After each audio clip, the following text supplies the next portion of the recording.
Hello, hello, hello. And welcome to BWAC, Brain Injury What I Kerfuffle, episode 12 of our podcast. I don't know what we're talking about. Got a clue. I'm still confused. So yesterday, I said to him I'd like to talk about how you relate to other people or how your relationships with other people has changed maybe since you had a back brain injury. So you're finding it a bit difficult to understand what I mean, I think. Yeah, but let's go with it. So, given that before your brain injury, you've always liked your own company anyway, but you would be very kind of astute at picking up on clues from other people and that kind of thing. Yeah. And we've talked about the fact that you can blag things for a short period of time. Yeah, I think I've still got the knack of mostly of what people what do they call it? The underwords to what they say, you know. Yeah. Yeah. Yeah, I'd say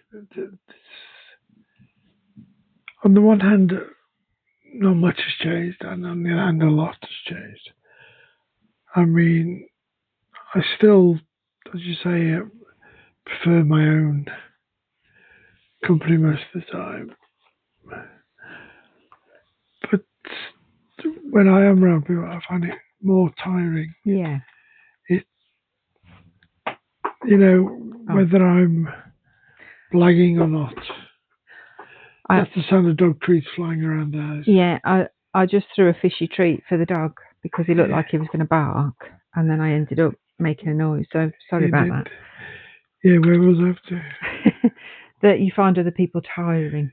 Yeah, I don't mean that in the oh my god, get out of my face type way. It's just whether I'm blagging or whether I'm just being myself. I can never tell you which is which.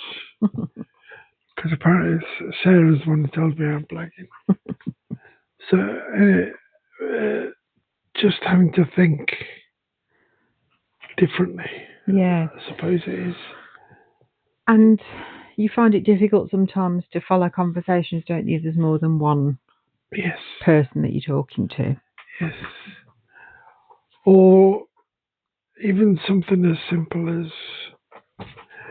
wording something differently. I can't give you an example, but if I don't understand what they actually mean, then I get quite confused. Yeah. And it's not their fault. I have to stress, and it's not my fault. It's just one of those things. And I think I'm getting better at saying to them, so I didn't quite get what you meant there. Don't know. I've started doing that now instead of just nodding my head and smiling. And so, I do try. I mean, people that I know well, which isn't a huge number of people, it can still be tiring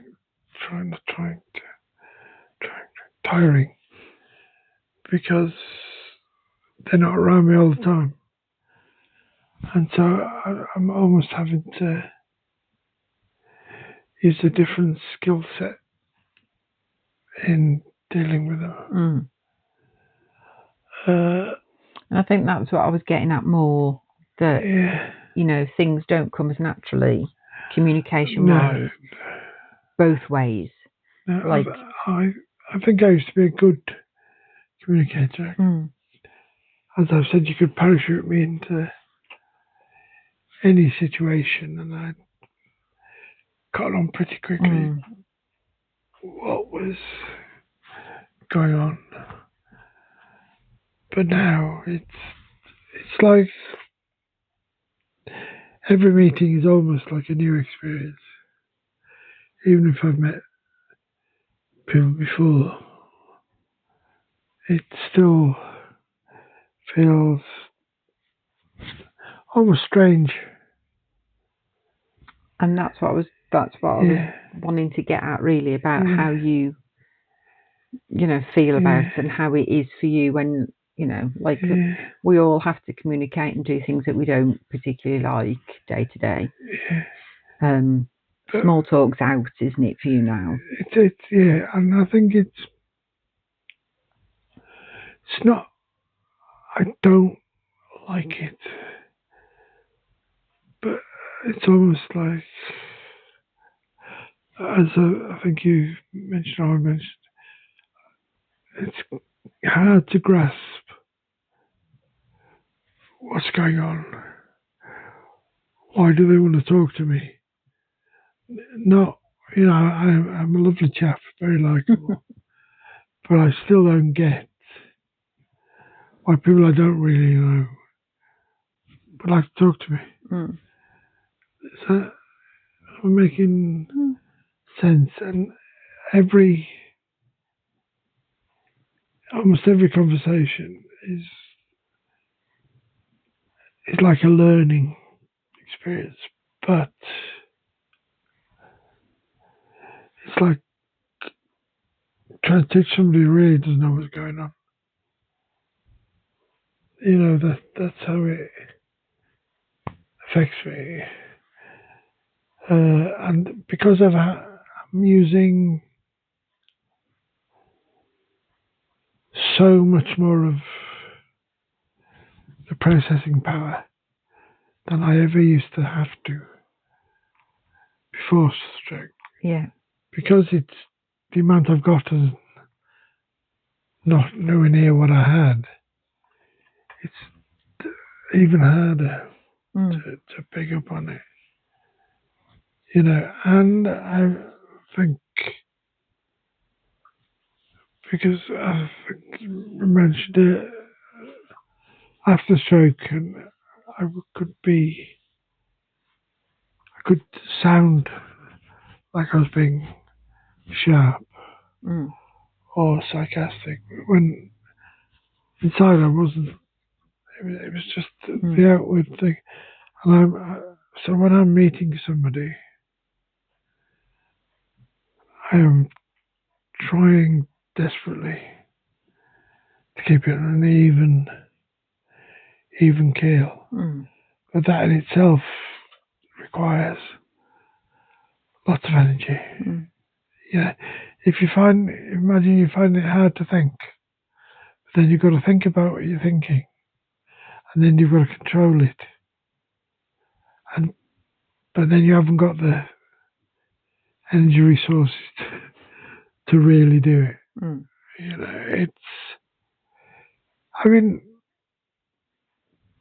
I don't say no to it, but I always say I'd rather not. That's how it makes me feel. Like I don't want to.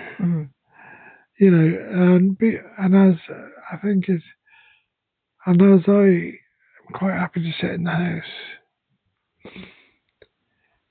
it kind of doesn't bother me if I don't. I mean, COVID, I said, it's a godsend to me. I don't have to go out. I don't have to talk to anybody, and I never get lonely. I never miss people. I only miss Sarah that when she goes to work, but everybody else I don't. And I think that's partly because you know that I'll deal with anything that's here. Yeah. Whereas if everything was on rails and you could guarantee, I don't think you'd miss me quite as much. I think I do. But like, because you like things running on rails, as it were, But that's what I'm saying. Like COVID, you loved it because you didn't have to go out, but I think it set you back, obviously, with rehab wise in that area of communication, because you do speak to people when you go out, but you would choose not to if you could, wouldn't you? But it's like I say, it takes so much of me. You know, the resources that I have to do it. It's not that I don't like people or that I'm antisocial or anything like that. It's the doing of it that's difficult. So what does it feel like when somebody speaks to you that you don't know, and they speak to you for whatever reason that they're speaking to you? Most often it'll be something like asking you what you want to eat if we go for lunch somewhere, or if we're going to an appointment. How does that make you feel, or what is it like sort of receiving them? If we're out and it's something to eat, I will have already. I usually say, I've told you what I want, and you usually. I say, well, my wife will order for both of us. If it's an appointment, I usually start off by saying, because my wife will answer any questions that I can't, because stroke can mess about with your memory or any bits. So I've got my contingency plans, if you like, to in the beginning, where things start off, and then I'm happy if they say something to me, and I'm happy to say, you have to give me a minute while I think about it, because one thing it took me a long time to realise. There's no shame in having a stroke. Yeah. For a long time, I felt not that I was useless, or just that I didn't fit in. I think around those things where it involves other people. But I think my head is resolved to knowing that it's not my fault. It's not anybody's fault. It just happens. And it's okay for me to say, can you give me a minute? But when that happens and you need a minute, how do you feel? Do you feel anxious? Do you feel panicky? I do, because I think, I don't know what I'm going to say. That's what I think. Or I didn't have an answer ready, or it's... And I know on the one hand I feel I'm evading their question by saying, can you give me a minute? But I need to find something that fits what they want as an answer. It's not spontaneous. I can't really do spontaneous anymore, because it's usually wrong, whatever I say. I usually put my foot in it, but I don't think that's necessarily true. Well, it feels like it. It feels like it doesn't fit. Yeah. So is it a bit like learning a foreign language? Where you have to think about the words that you're going to say in a different language, even though it's not a different language for you. Yeah. I'm an English speaker and I'm a Welsh speaker. And one thing I've noticed, because it's pertinent, is the Welsh bit of me seems to be shot to ribbons. And I get really panicky when somebody knows me like Chicken Sharon. Mm-hmm. She always talks to me in Welsh, and I find it really hard to form the vocabulary that I need. Mm. For years, I'm used to thinking Welsh or English. I could just switch between the two. Now, Welsh has become a foreign language for me. It's difficult for me to answer coherently, really. I usually keep it as short as I can. Now, when you say you read something out to me in Welsh, I have the time to pick through it. There's no pressure for an answer. Because I usually say, give me a minute. And I'll say, oh, it means so and so. Mm. But if somebody come and said that to me, I'd go, I would panic. I wouldn't know what to do. I think generally that's how I perceive when people are talking to you, that you feel like, oh, what are they going to say to me? Yeah. You know, and it's kind of like I don't know. I'm not sure what's going to happen if these people speak to me, sort of thing. And I know that you don't like people just turning up at the house, because that's like you're not going to make any decisions or give them any information unless I'm here. And I don't think that's because you're scared of me. No. I think it's just because you're not sure. I'm not sure. I mean, we don't have the crown jewels in the house, but say we did. It's almost like if somebody says, I've come to collect crown jewels, and you're not here, and I say, all right then. You can take them, and you go, where have they gone? They weren't yours to give away. I said, well, I thought it was all right. And it's really, that kind of thing is also fighting at the same time. Yeah. Because even in the house, just you, I still, I know I get on your nerves sometimes, say, shall I do this? Like the cat scratching at the door. Shall I let her in or shall I not? Because that decision is big. It's not little. I mean, it's one little pussycat who wants to go in the room. Why not let her in? But when it's happening, I can't focus on an answer. I think that's what it is. Yeah. And that makes me feel quite sad, actually. Because I don't think about it. No. Yeah. Next question. Well, it's kind of like, because you do seek a lot of reassurance. I do. And, we had the storm recently, and I was like really anxious because the trees were whatever, and you said that you didn't think about it. Were you aware? I mean, I said to you, I'm anxious because of the trees. What was so my perception was that you heard me say it and then didn't offer me any reassurance in the way as you would have done pre-stroke, sort of thing.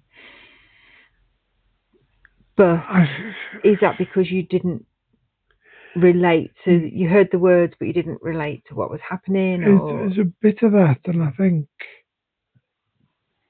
in my head I think if I appear calm, then that'll calm me down. That's what I'm thinking. If I don't make a fuss about it, you'll calm down a lot quicker. Because sometimes when you're like that, there aren't any words that I've got that I feel are right I'm for very the much, situation. Yeah, very much I'm a need to take action person, and you don't have that ability now, do you? With the And so when you're saying you're anxious, and the first thing that happens is I'm going, well, what's the best thing? what's something? What can I say? And Mm-hmm. I go on this internal monologue, and then by the time I arrive to it, the moment has passed, and then that I find in my head it happens an awful lot Yeah. because I'm scrambling for what the right thing to say is. And maybe in your head it's been a moment, but in my timeline it's been an hour. Yeah. But, and I don't know, I want to and I can't. Yeah. Is that because lots of things, and I think, I don't know, even when I'm on my own, I don't know what to say to myself sometimes, I say. It's, I know my kind of world has shrank, but I'm mostly coping with it, I think. It's only when something like you're saying you're anxious, which is out of there, that I find it difficult to cope with. And it's not that I don't want to say anything, or what's the other bit I say? I just can't. It just won't. Yeah. Say like that. Yeah. I was thinking about it, and I immediately got clogged up. Even as I was thinking back to it, Yeah. it started to take over my mind. I'm not cruel, and I'd love to give you all the reassurance that I can manage, and that you deserve, but it's bridging the gap. Yeah. Would you say it's kind of like the initiation in a way as well, that you can't do it in a timely fashion? Yes. I think it's a lot to do with initiation, because as just happened, I wasn't aware that it could be that, there was nothing I could even say now. And, it's valuable I've had time and time to think about it. But, but I was worried about it, and I do care, but I couldn't think. There's never any I know, but that worries me sometimes. Doubt that you don't care at all. It's just an important thing when people are communicating with people that have had brain injury, that it's sometimes can seem like I'm ignoring you. Not even that. It's the time that you need to process stuff, because a lot of the time I'll forget that you've had a brain injury, and just depending on, especially when you're tired, it does. Sometimes I'll look at you and you'll just be like, what the hell are you talking about? That look on your face is like, I'm just blank, and I'm like, oh, the lights are even. Yeah, let's take this back. Let's try and break it down. And I do tend to talk a lot anyway. Like whether you're listening or not, I talk to the dogs, talk to myself, talk to the pictures, I talk to But you're still working as a psychiatric nurse as well, which involves a lot talking, and it's feed into your makeup, doesn't it? Yeah, I tend to process a lot of things I need to process verbally, I guess. And if I'm not talking out loud, that's what's going in my head. I'm still processing stuff in my head that way. And you've never really been like that, have you? You've always been able to sort of switch off. You'll turn on the chat if you need to. Hence me saying you can blag for short periods. But also, you can't really blag if it's an unexpected encounter. But usually, if something happens or you say something and that I don't, it comes like a shock to me. And I don't mean like a shock that you get. It comes as a shock to me. You know, I don't understand. Then, and I always go quiet. And you sometimes think I'm upset or sulking, but I'm trying to pin the tail on the donkey. I'm trying to find out what I've heard the words, but I can't piece them together, or I can't find the end of it, or and what's it about. But that state can go on for hours. I know it can. And I try and latch onto my routine and kind of get back to my normal to hopefully give me some sense. I mean, the only good thing is if I go to bed, you know, it's always gone. Yeah. The next day, it's a weird sort of place. Yeah. So if I'm imagining like a railway, you know, when you've got all the different your lines, you pull a lever to move a line, whatever.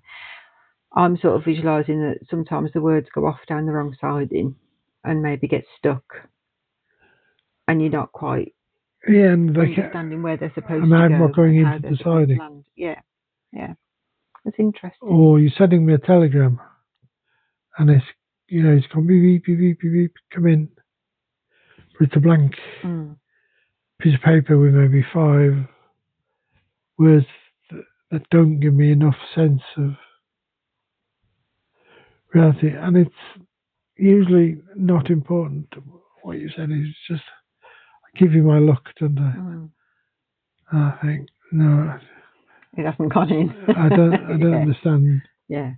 And often it's just, you maybe change a word or 2 words and then it makes sense. So, and as you say, the more tired I am, the harder the harder it is for me to get it. I don't have a stutter. Please don't think so. It's just, you do sometimes. Yeah, but when you're tired, I don't have what do they call it? An innate stutter. No. I wasn't born with a stutter. I have I suppose a stroke stutter. You have a stroke stutter, yeah. Yeah, that's right.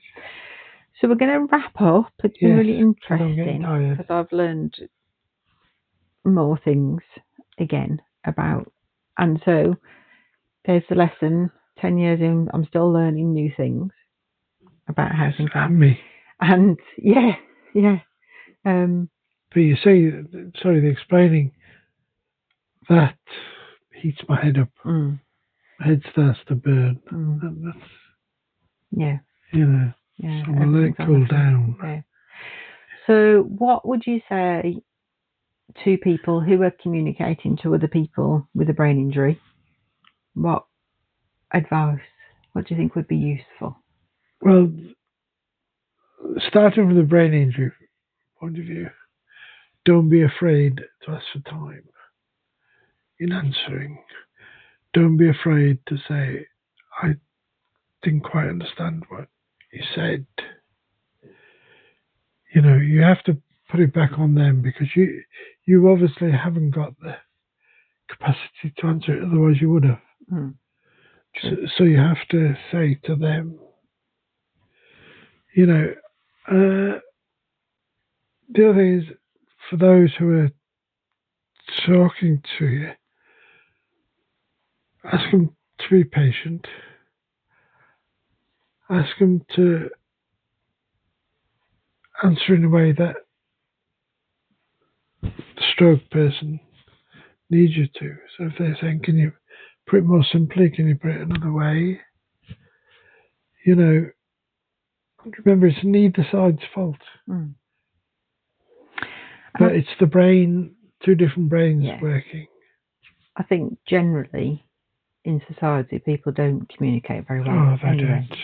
And I think the biggest thing is to ask the person with the head injury, the brain injury, what they need, and don't be afraid to talk directly to the person and give them time to answer. Unless I say, I think my wife will answer that better. That's another thing I use. Yeah, but that's your choice, isn't it? Then as well, though, it's like I wouldn't like to go to an appointment and someone just talk to me and ignore you. That would be just rude, and it's not necessary because you are able to answer. It's just sometimes you need me to clarify or explain things in a different way. Yes, and I need you there to really grasp the overall thing of an appointment that they've said, because I won't. Yeah. To remember the working memory. Yeah. It's enough time. Yeah. So, and if somebody says that they need, because I remember you saying to me that you were about having difficulty, especially in noisy places as well, with following conversations with more.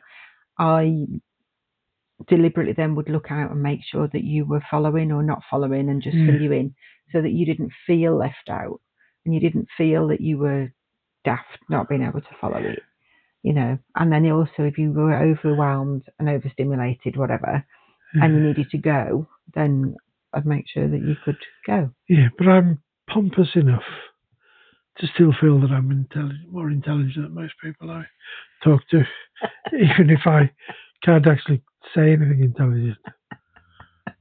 That's my humour. That is. In case anybody took offence, you've got to be so careful these days. Well, you've always got to get out of jail free card, haven't you? Yeah. I've had a stroke. Sorry, my filter doesn't work. Okay, well, on that note, then I think we'll hopefully people have found that useful. Yes. As I say, I've learned something, you've learned something, so it's a win-win. Yeah. Okay.